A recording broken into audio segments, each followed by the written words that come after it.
గురువారం ఉదయం ఇంకా కాకులు కూయకుండానే వీరిగాడు సత్తయ్యని సుందరమ్మని కామందుల ఇంటికి నడిపించుకుని తీసుకొచ్చాడు. యజమానులకు దండాలు పెట్టిద్దామని. అప్పుడే పొలం నుంచి తిరిగొచ్చిన వెంకట్రామయ్య కాఫీ పూర్తి చేసి ముందు హాల్లో పడకుర్చీలో కూర్చున్నాడు. మామూలుగా భాగవతం తెచ్చి బాబాయ్కిచ్చి తనేమో బియ్యం చేట ముందు పెట్టుకుని హాల్లోంచి లోపల వసారాలకొచ్చే గుమ్మం దగ్గర లోపలగా కూర్చుంది విశాలాక్షమ్మ. ఓ తలుపు ఓరగిలా వేసి బియ్యం ఏరుతూ వెంకట్రామయ్య చదువుతోన్న భాగవతం వింటోంది. పక్క గదిలో ఆనందం తను చదివే బిఏ పుస్తకాలన్నీ కట్టగట్టి బీరువాలో పెడుతూ అందులో ఎంఏకి అవసరమైన పుస్తకాలు వేరే పెడుతున్నాడు. నేల మీద కురిసిన మంచుకి పరికిణీ కుచ్చిళ్లు తడిసిపోకుండా చేత్తో పట్టుకుని పల్లెవాటు కొంగు వెనకవాటుగా తెచ్చి గొడ్లో దోపి చామంతులు బంతిపూలు కోయడానికి ఇంటి ముందున్న పెరట్లోకి వెళ్ళింది జానకి. ముకుందం మాత్రం పడమటింట్లో పడుకుని ఇంకా గురు పెడుతూనే ఉన్నాడు. పలికెడిది భాగవతమట, పలికించెడివాడు రామభద్రుడంటనే, పలికిన భవహరమగునట, పలికెద వేరొండు గాథ పొలుకగనేలా అని తన్మయత్వంతో చదువుతున్న వెంకట్రామయ్య వీరిగాణ్ణి వాళ్ళని చూసి భాగవతం మూసేసి కళ్ళజోడు తీసి చేత్తో పట్టుకున్నాడు. సత్తయ్య సుందరమ్మ వచ్చి దండం పెట్టారు వెంకట్రామయ్యకి. అతని కళ్ళు ఆర్ద్రాలయ్యాయి వాళ్ళిద్దరినీ చూసి. పంచి చెంగుతో కళ్ళు తుడుచుకుని ప్రధానం బాగా జరిగిందా అన్నాడు వెంకట్రామయ్య. బాగానే జరిగిందండి మీ దయవల్ల. సత్తయ్యేమో పిల్లకు అరకాసు బంగారం పెట్టాడండి అన్నాడు వీరిగాడు. చిరునవ్వుతో వెంకట్రామయ్య సత్తయ్యకేసి చూశాడు. వాడి నల్లటి ముఖంలో కొట్టొచ్చినట్లు కనిపించే ఆ తెల్లని కళ్ళు మరింత తెల్లగా మెరిశాయి. స్తంభం వారం నిలబడ్డ సుందరమ్మకి ఒళ్లంతా సిగ్గుతో జలదరించింది. నేలకేసి చూస్తూ తల వంచుకుని నిలబడింది. పువ్వులు కోయడం సగంలో మానేసి సజ్జ వయ్యారంగా ఉప్పుకుంటూ వచ్చి తాతయ్య కుర్చీ పట్టుకుని వెనకాల నుంచుంది జానకి. సుందరమ్మ కొంచెం తలెత్తి దాదాపు తన వయసుదే అయిన జానకికేసి చూసింది. జానకి మౌనంగానే మందహాసంతో పలకరించింది. సుందరమ్మకి సిగ్గు ముంచుకొచ్చింది. చీర చెంగు వేలికి చుట్టుకుంటూ అలాగే నిల్చుండిపోయింది సుందరమ్మ. అలా కూర్చోండర్రా అన్నాడు వెంకట్రామయ్య. అయ్యా అంటూ సత్తయ్య కూర్చున్నాడు. వీరిగాడు మాత్రం కూర్చోకుండా చిన్నమ్మగారే రండి అన్నాడు.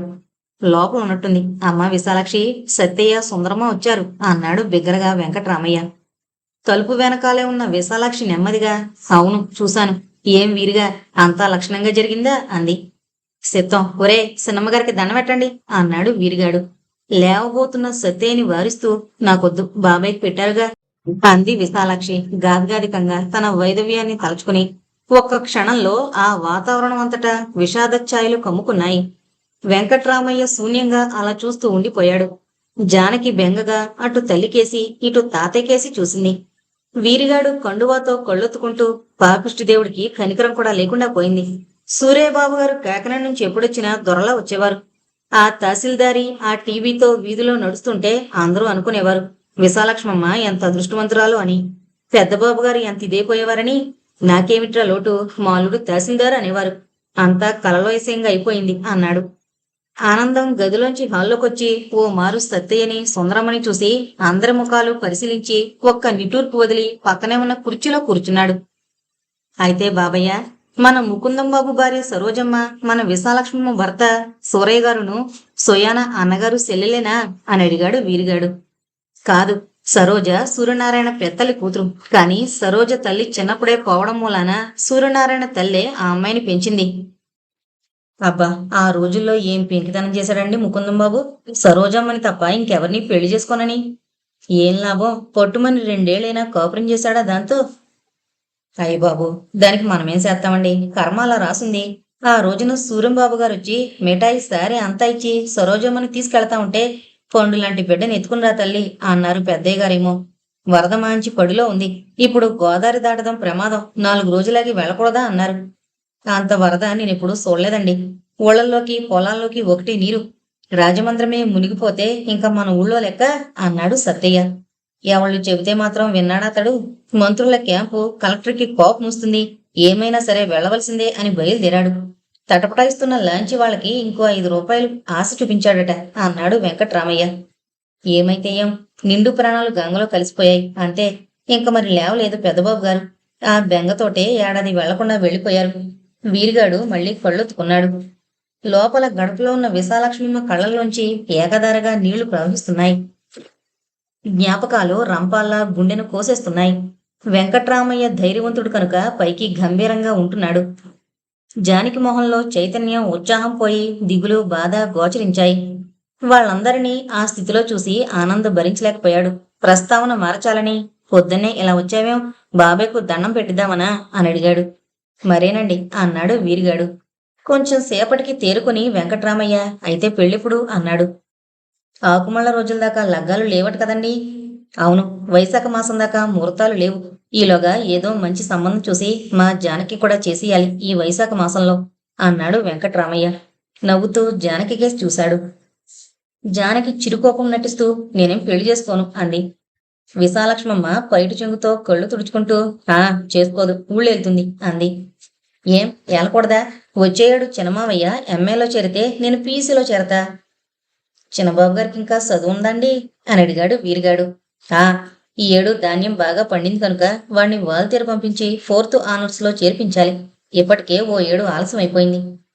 ఆ అబ్బాయి గారు పాస్ అయితే ఇంజనీర్ అవుతారండి. కావలసిందే, అసలు ఈ పీయూసీలు అవి రాకముందే ఇంటర్మీడియట్ పాస్ అయ్యాడు. కాకినాడలో ఇంజనీరింగ్ చదవరా అన్నా. వాడికి ఇష్టం లేకపోయింది. Mathematics honours చదువుతానన్నాడు. 3 ఏళ్లు దూరంలో వాల్తేరులో ఎందుకు చదవడం? ఈ 2 ఏళ్లు బిఏ కాకినాడలో చదువు, తర్వాత 4th ఆనర్స్లో చేర్పిస్తా అన్నా. వాడి లోటు లేకుండా మళ్ళీ ఫస్ట్ క్లాస్లో పాస్ అయ్యాడు. మొన్న సరిగ్గా కాలేజీలో చేర్పించే టైంకి విశాలక్ష్మమ్మకి అంత జబ్బు చేయడం, మతిస్థిమితం లేకపోవడం దానాదీనా ఈ ఏడు చేర్పించడం పడలేదు. ఇదిగో ఈ పంటమ్మి వచ్చే ఏడు వాడిని కాలేజీలో చేర్పించాలి. జానకి ఆనంద్ కేసి చూసింది. ఆనంద్ అప్పుడే ఆనర్స్ క్లాసులో చేరినట్లు మెడెత్తి కాలర్ సర్దుకున్నాడు. జానకి పొక్కున నవ్వింది. ఆనందం ఆకతాయి చేష్టకి విశాలాక్షికి కూడా నవ్వొచ్చింది. వెంకట్రామయ్య అటు తిరిగేసరికి అంతా గప్చిప్. బాబయ్య, నన్ను కట్టెత్తవద్దన్నారట. ఏదో వేళ నేను సత్తయ్య పొలం వద్దుం కదూ అన్నాడు వీరిగాడు. నీ మొహం ఇప్పుడేం మునిగిపోయింది, రేపు చేద్దాం వసూలు అన్నాడు వెంకట్రామయ్య. ఏంటి అంది విశాలక్ష్మమ్మ. ఇంతట్లోకే పడమటింట్లోంచి ఒళ్ళు విరుచుకుంటూ హాల్లోకొచ్చిన ముకుందం బాబాయిని చూసి కొంచెం వెనక్కు తగ్గాడు. ఏం లేదమ్మా, చేనుకోత అయిపోయిందిగా, కట్టేత చేసి బల్లకొట్టు బుధవారం పూర్తి చేసేయండ్రా అన్నాను మొదట్లో. కానీ నిన్ననే సత్యకి ప్రధానమని తెలిసింది. సరేని బుధవారం నుంచి రేపటికి మార్చాను. కోసిన పనులు చేలో ఇంకో రోజుంటే వచ్చే నష్టమేమిటి అన్నాడు వెంకట్రామయ్య. లోకాన్ని నమ్మమని లేదు బాబయ్య అన్నాడు ముకుందం. నీకీ లోకంలో నమ్మకస్తులెవరైనా ఉన్నారా అని అసలు అన్నాడు వెంకట్రామయ్య. ఏదో నీ చెప్పాను, తర్వాత మీ ఇష్టం అంటూ పెరట్లోకి వెళ్ళిపోయాడు ముకుందం. ఈ అపనమ్మకం ఎక్కడ పట్టుకుందో వీడికి అన్నాడు ఆనందం ముకుందం పోయిందిక్కే చూస్తూ. వాడి జీవితమే చీకటైపోయింది. ఇంక వెలుగెక్కడ కనిపిస్తుంది వాడికి లోకంలో అంటూ నిట్టూర్చాడు వెంకట్రామయ్య. బాబయ్య సెలవు అన్నాడు వీరిగాడు. సత్తయ్య లేవబోయాడు. ఉండండి జానకి, ఇలారా అంది విశాలాక్షి. జానకితో పాటు ఆనందాన్ని కూడా పిలిచింది లోపలికి. ఆనందం లోపలికి వెళ్ళొచ్చి నెమ్మదిగా వెంకట్రామయ్యతో, బసవలింగం మగ్గ దగ్గరికెళ్ళి ఓ పంచెల చాపు చీర తెమ్మంటోందక్కయ్య అన్నాడు. ఓ తప్పకుండా, పొద్దున్నే బోణి అంటాడేమో, సందువపేటలోంచి ఓ రూపాయి తీసి పట్టుకెళ్ళు. కొత్త బట్టలు, పసుపు, కుంకుమ, కొబ్బరిబొండం, పువ్వులు సుందరమ్మకి ఇప్పించింది విశాలాక్షి జానకి చేత. సుందరమ్మ బరువైన కన్నులెత్తి కృతజ్ఞతగా విశాలాక్షి కేసి చూసింది. నీకంటే సుందరమ్మే బాగుంటుందిరా అంది విశాలాక్షి నవ్వుతూ సత్తయ్యతో. అదేటమ్మగారు అలా అంటారు, అది నాకంటే ఎంత నలుపని అన్నాడు ఓ వాసి ఎక్కువగా ఉన్న తన చామన ఛాయ ఒళ్ళు చూసుకుని. సుందరమ్మ సత్తయ్యకేసి కొరకొరా చూసింది. అది చూసి అంతా పొక్కున నవ్వారు. ఆనందం చదువు పూర్తి చేయించి వాణ్ణు ఇంటివాణ్ణి చేసి జానకి పెళ్లి చేసి అత్తవారిని పంపిస్తే నా బాధ్యత కొంత తీర్చుకున్నట్లవుతుంది. ఇంకా ముకుందం సంగత, వాడిని నెమ్మదిగా ఈ కవిత్వం పిచ్చిలోంచి తప్పించి వ్యవసాయం వైపు దృష్టి మళ్లిస్తే వాడే నెమ్మదిగా జీవితంలో కుదురుకుని ఆ పైన మళ్ళీ పెళ్లి కొప్పుకోవచ్చు. చూద్దాం, పైన భగవంతుడున్నాడు అంటూ వెంకట్రామయ్య భవిష్యత్తులోకి ఆశగా ఆలోచిస్తూ కనిపిస్తోన్న కొబ్బరి తోటలోకి చూశాడు. బాగా బారెడు పొద్దెక్కిన దగ్గరగా చెట్లుండడం మూలన సూర్యకిరణాలు పూర్తిగా తోటలోకి చొచ్చుకుని రావడం లేదు. ఏ చీకు చింత లేకుండా నిశ్చలంగా నిటారుగా నిలబడ్డ ఆ కొబ్బరి చెట్లు ప్రశాంతమైన చల్లని వాతావరణాన్ని ఆ పరిసరాల్లో పరిచాయి. వాటి నీడలలో ఎదుగుతోన్న నిమ్మ చెట్లు, వాటి మధ్య మళ్లల్లో అప్పుడే తలెత్తుతోన్న పసుపు మొక్కలు, ఆ మొక్కల చుట్టూ ఉన్న గట్ల మీద సూదులుగా తలెత్తిన ఆనప కుదుళ్ళు ఆ తోట అందాన్ని ద్విగుణీకృతం చేస్తున్నాయి. మంచు పడ్డం అప్పుడే ఆరంభమైందేమో. గడిచిన రాత్రంతా వెన్నెలలో స్నానం చేసిన మొక్కలన్నీ ఆకుల చివరల ముత్యపు అడ్డబాసలు అలంకరించుకుని లేత సూర్యుని వెలుగుల్లో ఇంద్రధనస్సులా మెరుస్తూ వింత సోయగాలు సంతరించుకుంటున్నాయి. వెంకట్రామయ్యకు అలాంటి రంగురంగుల ఇంద్రధనస్సులు చూడడం అంటే ఎంతో సరదా. అందరూ పిల్లల్లాగే వెంకట్రామయ్య కూడా చిన్నప్పుడు ఇంద్రధనుస్సును చూసి తన్మయత్వం చెందేవాడు. పెద్దయిన కొద్దీ దాన్ని చూడాలనే ఉత్సాహం తగ్గడానికి బదులు హెచ్చవుతోంది. ఎంత పనిలో ఉన్నా, మనసు ఎంత వికలం ఉన్నా ఇంద్రధనుస్సును చూసేసరికి వెంకట్రామయ్యకు ఒక నూతనోత్సాహం, ఒక కొత్త ఆలోచన వచ్చి గంటల తరబడి తనను తాను మరిచి దానిని చూస్తూ ఉండిపోతాడు. ఇప్పుడా మంచుబొట్టుల ఇంద్రధనుసులు శతాధికంగా, సహస్రాధికంగా తన చుట్టూ మెరిసేటప్పటికీ వెంకట్రామయ్య తనను తాను మరిచిపోయాడు. తిరిగి తానీ లోకంలోకొచ్చేసరికి గుమ్మానికి సరిగ్గా ఎదురుగా ఉన్న గున్నమామిడి రాబోయే వసంతుని కోసం అలంకరించుకోవాలని సమాయత్తమయ్యే వాసవ సజ్జికలాగా అందంగా లేని ఆకుల్ని రాల్చివేస్తూ హడావిడిగా ఉంది. నేలకు సమాంతరంగా పెరిగి మధ్యలో వంగిన కొమ్మ మీద పల్లకిలో కూర్చున్న నవోదులా కూర్చుంది ఓ ఉడత. ముందు కాళ్లతో జామకాయ పట్టుకుని తింటూ తింటూ మధ్యలో హాల్లోంచి కనిపిస్తోన్న వెంకట్రామయ్య కేసి చూస్తోంది చిలిపిగా. దాన్ని చూస్తే వెంకట్రామయ్యకి నవ్వొచ్చింది. దాని చిలిపి చూపులు కౌసల్య చూపుల్ని జ్ఞాపకం తెచ్చాయి. కౌసల్య చూపులు కూడా సరిగ్గా ఇలాగే చిలిపిగా కోరగా ఉండేవి. కౌసల్య దాదాపు 2 దశాబ్దాల క్రితం మాట. చారడేసి కళ్ళు, సూదిగా చివర కొనదేరిన ముక్కు, సన్నని చిన్న పెదవులు. వీటితో కౌసల్య ముఖం ఎంతో ఆకర్షణీయంగా ఉండేది. పొంగులు వారే యవ్వనం, పెళ్ళుబుకే ఉత్సాహంతో తన జీవితంలోకి ప్రవేశించిన కౌసల్య కొన్ని నెలల పాటు ఈ లోకాన్ని ఎంతగా మరిపింపజేసిందో, అంతే తన జీవితంలోకి ఎలా ప్రవేశించిందో అలాగే నిర్గమించింది. అదంతా ఓ విచిత్రమైన కథ. తను 1938 హరిపురం కాంగ్రెసు సమావేశాలకని వెళ్లి తిరిగొచ్చేటప్పటికీ కుటుంబంలో పరిస్థితులన్నీ తారుమారైపోయాయి. ఆనందాన్ని కని వదిన అసువులు బాసింది. తను ఇంటి దగ్గర లేనందుకు ఆ క్రితం వేడే ఇంటికల్లుడుగా వచ్చిన సూర్యనారాయణ అన్నయ్యను కష్ట సమయంలో ఆదుకున్నాడు. అప్పటికి విశాలక్షికి 11 ఏళ్లు, ముకుందానికి 9, ఆనందం పసికందు. ఆడదిక్కులేని ఆ సంసారాన్ని ఆదుకునే వాళ్ళెవరూ కనిపించలేదు. పరిస్థితులన్నీ స్థిమితపడి వదిలిపోయిన దుఃఖం నుంచి అందరూ కొంత కోలుకుంటున్న సమయంలో తను వివాహం చేసుకోవాల్సిన అవసరాన్ని గురించి, ఉన్నత విద్య అభ్యసించి ఉద్యోగంలో చేరి ముకుందాన్ని, ఆనందాన్ని పైకి తీసుకురావాల్సిన అవసరాన్ని గురించి కొత్తలుడు నచ్చజెప్పాడు. రేపు నేను విశాలక్షిని కాపురానికి తీసుకుపోతే మీకు ఆడదిక్కేది? కుర్రవాళ్ళలో మీరో చేయి కాల్చుకోవాల్సి వస్తుంది. ఇంట్లో చూసేవాళ్ళుండరు. అందుకని ఈలోగా మీరు పెళ్లి చేసుకుంటే ఆ ఇబ్బంది లేకుండా పోతుంది. ఆవిడ గారొచ్చి సంసారాన్ని ఆదుకుంటారు అన్నాడు సూర్యనారాయణ. తనకు అతని మాటలు సమంజసంగానే తోచాయి. కొంతసేపు ఊరుకుని ఇంకా చెప్పాడు సూర్యనారాయణ. మీరు మామగారి వెనకాలే ఉండి పొలం పనులు సాయం చేయడం వల్ల సంసారానికి కలుగుతోన్న అదనపు లాభమేమీ లేదు. అలా కాకుండా మీరు పై చదువులు చదివినట్టయితే మిమ్మల్ని ఆధారం చేసుకుని ముకుందం, ఆనందం కూడా చదువుకుని అభివృద్ధిలోకి వస్తారు. లేకపోతే వాళ్ళు మీలాగే వ్యవసాయం చేసుకుంటూ ఉండిపోవాలి. ఆ ప్రకారం తాను ఆ ఏడే కాకినాడ పిఆర్ కాలేజీలో చేరాడు. అందం, చదువు, సంగీతం అన్నీ ఉన్న కౌశల్యతో తన వివాహం కూడా ఆ ఏడే నిశ్చయమైంది. పెద్ద లాయరు, జస్టిస్ పార్టీ మెంబరు, తాలూకా బోర్డు ప్రెసిడెంటు అయిన తన మామగారు రావు సాహెబ్ పెరుమాళయ్య గారు రామచంద్రాపురంలో తన వివాహాన్ని ఎంతో వైభవంగా జరిపించారు 1939లో. పెళ్ళయిన తర్వాత ఏడాదిన్నరకి గాని పునఃసంధానం కాలేదు. తను 3-4 సార్లు రామచంద్రాపురం వెళ్ళాడు పండగలకని. ఈ ఏడాదిన్నరలోనూ కౌశల్య కూడా 1-2 సార్లు పుల్లేటుకు వచ్చింది నోములకని. ఈ 4-5 సందర్భాల్లోనూ కౌశల్య తను ఒకే ఇంట్లో మొసులుతున్నాం అన్న తలంపే మనసుకెంతో హాయినిచ్చేది. కౌశల్య తను ఒకే చోటున్న సందర్భాల్లో తనకి కావలసిన పరిచర్యలన్నీ కౌశల్యే చేసేది. నోటితో పలకరించుకోలేదన్న మాటే కాని ఇద్దరి మధ్య ఎంతో మౌన సంభాషణ జరుగుతూ ఉండేది. తను నిద్ర నుంచి లేచేటప్పటికీ ఎదురుగా కిటికీలో కంచు చెంబుతో నీళ్లు పొందుకొల్లా ఉండేవి. మొహం కడుపు నొచ్చేటప్పటికీ టేబుల్ మీద కాఫీ గ్లాసు సిద్ధంగా ఉండేది. స్నానానికి వెళితే సబ్బు, తువ్వాలు, చన్నీళ్లు, వేడినీళ్లు అమర్చబడి ఉండేవి. మాసిపోయిన చొక్కా నుండి చాకలి తెచ్చిన చొక్కాకి గుండీలు మారడం, భోంచేసి వచ్చేటప్పటికి అందంగా పక్క అమర్చడం, వంకీనున్న తన చొక్కా జేబుల్లోకి నేర్పుగా చుట్టబడిన తమలపాకుల చిలకలు చేరడం, ఇవన్నీ తనకు తెలుసు ఎలా జరుగుతున్నాయో. ఏమంటే కౌశల్య లేనప్పుడు ఈ పరిచర్యలేవి తనకు జరిగేవి కావు. తన పట్ల కౌశల్య చూపిస్తోన్న ఈ ఆప్యాయతకు ఎంతో ఆనందం కలిగేది. ఇంట్లో ఉన్నంతసేపు కౌశల్య రూపే తన కళ్ళ ముందు కదలాడేది. తన ఆలోచనలన్నీ ఆమె చుట్టూనే తిరిగేవి. తనకు వేరే లోకం కనిపించేది కాదు కౌశల్య తప్ప. మళ్లీ కాలేజీ జీవితం వేరుగా ఉండేది. కాలేజీలో అడుగుపెట్టింది మొదలు సాయంత్రం తిరిగొచ్చేదాకా ఇంటి సంగతులు కాని, కౌశల్య గురించిన ఆలోచనలు కాని ఏమీ వచ్చేవి కావు. అది ఆనందమయమైన ఇంకో లోకంలా ఉండేది.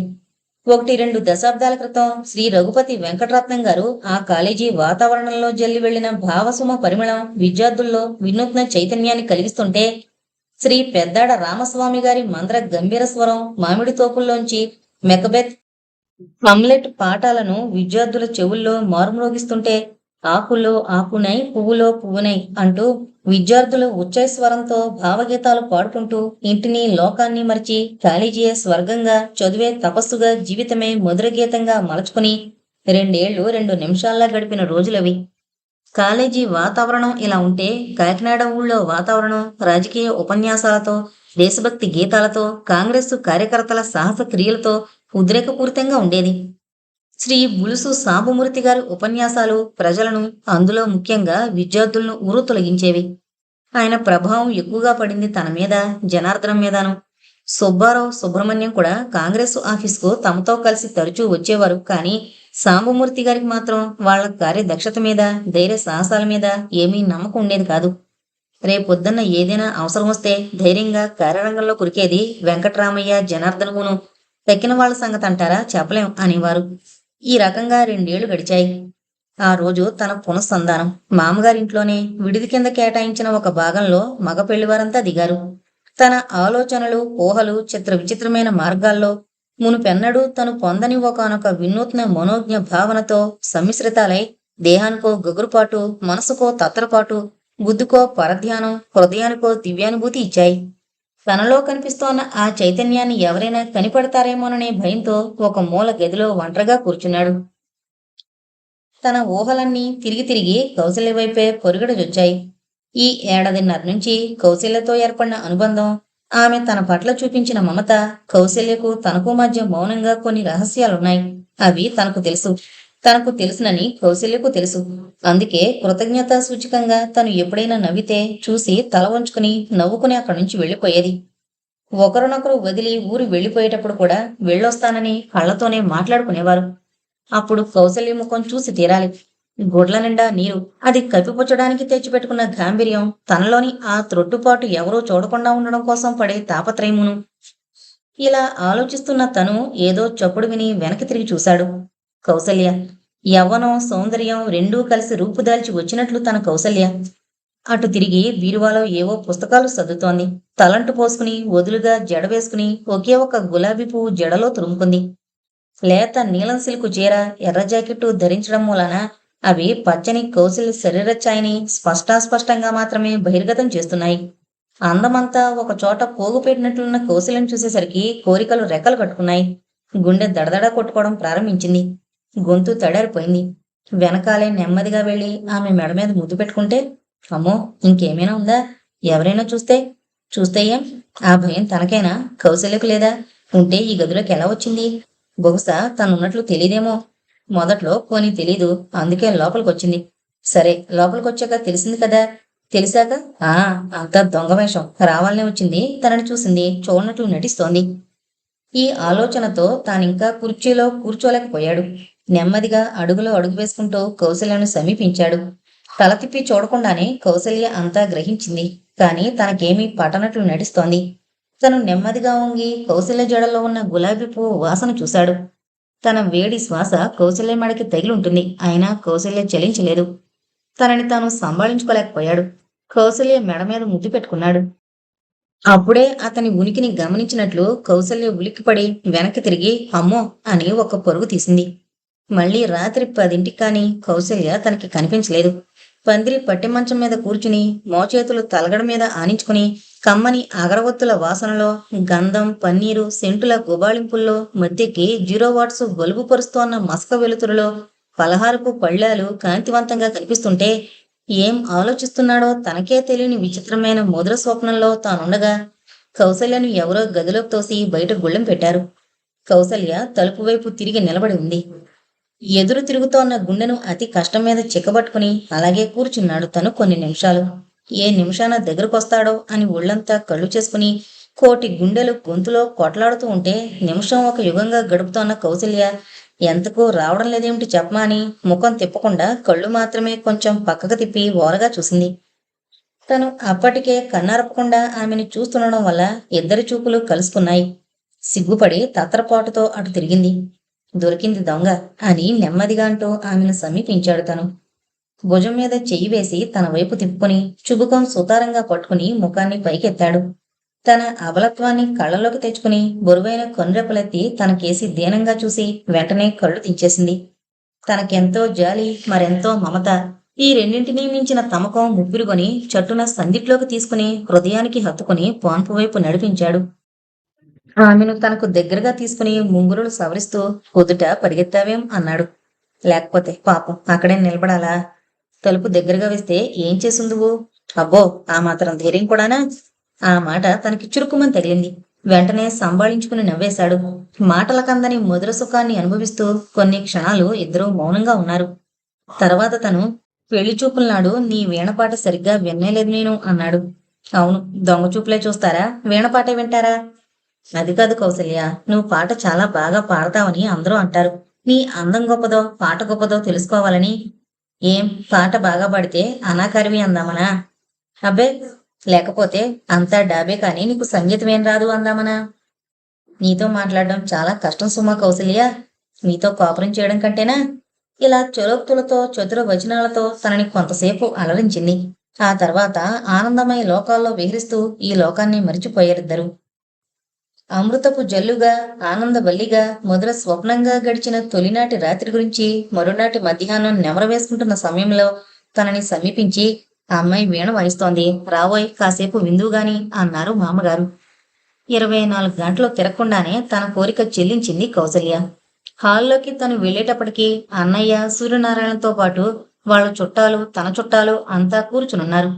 కౌసల్య దూరంగా కాశ్మీరు తివాచి మీద వీణ ముందు పెట్టుకుని కూర్చునుంది. "ఇంకా మొదలు పెట్టమ్మా" అన్నారు పెరుమాళయ్య గారు తన వైపు ఓ మారు సాభిప్రాయంగా చూసి. వీణ తీసి వాయించసాగింది కౌసల్య. మధ్యమావతి రాగంలో వినాయకుని వలెను బ్రోవనే అనే ప్రార్థనతో ఆరంభించిన వీణావాదన సుమారు 15 నిమిషాలు రసజగత్తులో విహరింపజేసాగింది. కౌసల్య అంత అద్భుతంగా వీణ వాయిస్తుందని తన కలలో కూడా ఊహించలేదు. "ఆ పాటేం విన్నావు? ఇది విను" అన్నట్టు మలయమారుత రాగంలో మనసా ఎటులోరుతునే అనే కీర్తనకి సంబంధించిన రాగాలాపన ఆరంభించింది. ఇంతలో ఇంటి ముందొక కారు ఆగింది. అంతా అటు చూశారు. అందులో నుంచి తనకి ఎంతో ఆప్తులైన సుబ్రహ్మణ్యం, జనార్దనం దిగారు. వెంటనే లేచి ఎదురు వెళ్ళి "ఏంటి, కాకినాడ నుంచేనా రావడం" అని అడిగాడు తను. "ఆ, అసలు నిన్న మధ్యాహ్నం సుబ్బారావును నీకోసం పుల్లెటుకురు పంపాం. వాడు ఇవాళ పొద్దున తిరిగొచ్చి మీరంతా రామచంద్రపురం వెళ్లారు, ఇది సంగతి అని చెప్పాడు. అందువల్ల నీకు కబురు పెడదామా మానదామా అని తటపటాయించాం. కానీ చివరకు సామమూర్తి గారే నిర్ణయించారు. ఆనాక నాకు కబురు చేయలేదేం అని నిష్ఠూరం వేయగలడు. మీరు వెళ్లి సంగతి సందర్భాలు చెప్పండి, ఇష్టమైతే వస్తాడు, లేకపోతే లేదు అని ఒక్క గుక్కలో పూర్తి చేశాడు జనార్దనం. అసలెందుకో విషయం ఏమిటో తనకు అర్థం కాలేదు. హాల్లో కూర్చున్న చుట్టాలు, అన్నయ్య, మామగారు, కౌసల్య అంతా తెల్లబోయి చూస్తున్నారు. "మీరు పాట వింటూ ఉండండి, నేనిప్పుడే వస్తాను" అంటూ జనార్దనాన్ని, సుబ్రహ్మణ్యాన్ని తీసుకుని వీధి గదిలోకి నడిచాడు తను. నాయకుల పిలుపు విని దేశమంతటా వెష్టి సత్యాగ్రహం మొదలు పెడుతున్నారు. కాకినాడలో సామమూర్తి గారి ఆధ్వర్యాన ఆ మర్నాడు పొద్దుటే యుద్ధ వ్యతిరేక సత్యాగ్రహం ఆరంభమవుతోంది. అందులో పాల్గొనే సత్యాగ్రహులు ఈ రాత్రికే కాంగ్రెస్ శిబిరం చేరుకుని తమ తమ పేర్లు నమోదు చేయించుకోవాలి. ఇది జనార్దనం చెప్పిన దాని సారాంశం. అరగంట సేపు ఆలోచించాడు తను. ఎంత ఆలోచించినా తనకి అప్పట్లో వెళ్లడమే ఉత్తమంగా కనిపించింది. ఎప్పుడు వెళ్లి సత్యాగ్రహంలో పాల్గొందామా అని మనసు ఒకటే ఉరకలు వేస్తోంది. దేశ సేవ చేసే ఇటువంటి మహత్తర అవకాశం మళ్లీ మళ్లీ రాదు. ఏమైనా సరే వెళ్లి సత్యాగ్రహంలో పాల్గొనాలనే ఒక నిర్ణయానికి వచ్చాడు. నిమిషాల మీద ఇంటిల్లిపాదికి తెలిసిపోయింది. అన్నయ్య కళ్ళనీళ్లు పెట్టుకుని "ఎందుకు చెప్పు బాబు, మనకి సత్యాగ్రహాలు సమరగుణాలును" అన్నాడు. "నాకెంత మాత్రమూ నచ్చలేదు మీ నిర్ణయం. ఈ సమయంలో మీరిలా వెళ్ళిపోవడం ముందు ముందు రకరకాల పరిణామాలకి దారి తీయొచ్చు. కాస్త స్థిమితంగా ఆలోచించి మరీ ముందుకు అడుగేయండి" అన్నాడు సూర్యనారాయణ. మామగారు పెళ్ళుకొస్తోన్న కోపాన్ని వెటకారం వెనకాల దాచిపెడుతూ "నీకీ కాంగ్రెస్ భక్తి ఎప్పటినుంచి? అయినా కాకపోయినా దేశసేవలో పాల్గొనడానికి సమయం సందర్భంటూ ఉండద్దు" అన్నాడు. "దేశసేవకి సమయం ఏమిటండి? అక్కర్లేదు. గర్భాధానపు పెళ్లికొడుకు కూడా భార్యని, బంధువుల్ని వదులుకుని దేశసేవ అంటూ సత్యాగ్రహం చేసి లాఠీ దెబ్బలు తిని జైల్లో అఘోరించొచ్చు. ఈ హితబోధ చేయడానికైనా వీళ్ళిద్దరూ పనిగట్టుకుని కాకినాడ నుంచి వచ్చింది. మామగారు, ఈ విషయంలో నిర్ణయం తీసుకున్నవాడిని నేను. వాళ్ళని అనవలసిన పని లేదు. అయినా నేను ఒక నిర్ణయం అంటూ తీసుకోవాలి కానీ తీసుకున్నాక హరిబ్రహ్మాదులొచ్చినా వెనక్కి తిరిగే ప్రసక్తి ఉండదు. ఆ సంగతి మీకు తెలీదేమో అంటూ తను విసవిస పక్క గదిలోకి నడిచి వెళ్ళిపోయాడు. అక్కడ పందిరి మంచం కొయ్యను అనుకుని కన్నీళ్లు కారుస్తూ నిలబడింది కౌసల్య. ఆ స్థితిలో ఆమెను చూడగానే తను గతుకుమన్నాడు. మూర్తిభవించిన శోకదేవతలా ఉన్న కౌసల్యని వదిలి వెళ్లడం ఎలా? ఏమని అనునయించడం, ఎలా వెళ్లడం తనకేం తోచలేదు. నెమ్మదిగా సమీపించి కౌసల్య అన్నాడు. కొంచెంసేపు ఊరుకుని మళ్లీ పలకరించాడు. ముఖమెత్తి బాధగా తన కేసి చూసింది. కళ్ళ నిండా నీళ్లు. దగ్గరగా వెళ్లి కొనగోటితో కళ్ళనీళ్లు తుడుస్తూ ఏం పనిది అన్నాడు. వెంటనే తన భుజం మీద తలపెట్టుకుని వెక్కి వెక్కి ఏడవసాగింది. ఆమెను సముదాయించడానికి ముందు తనను తాను సంభాళించుకోవాల్సి వచ్చింది. కొంచెం సేపటికి సర్దుకుని తప్పు ఏడవకు, తొందరలోనే వచ్చేస్తాగా అన్నాడు తను. వెళ్ళడం తప్పదా అంది. అన్నట్టు చెప్పకు కౌసల్య. సరే వెళ్ళండి. మీరు తిరిగి వచ్చేటప్పటికి నేను బ్రతుకుంటే పైటి చెంగు నోట్లో కుక్కుని ఏడుస్తోంది. చ మరీ అంత బేలైపోతే ఎలా? పోనీ వెళ్ళొద్దంటావా చెప్పు. వెళ్ళొద్దంటే కౌసల్య కొంచెంసేపు తన కేసు చూసి గుండె పదిలం చేసుకుని కన్నీళ్లు తుడుచుకుని అతి కష్టం మీద వెళ్ళండి అంది. ముంగురులు సర్ది ముద్దు పెట్టుకుని కారు కడతాను.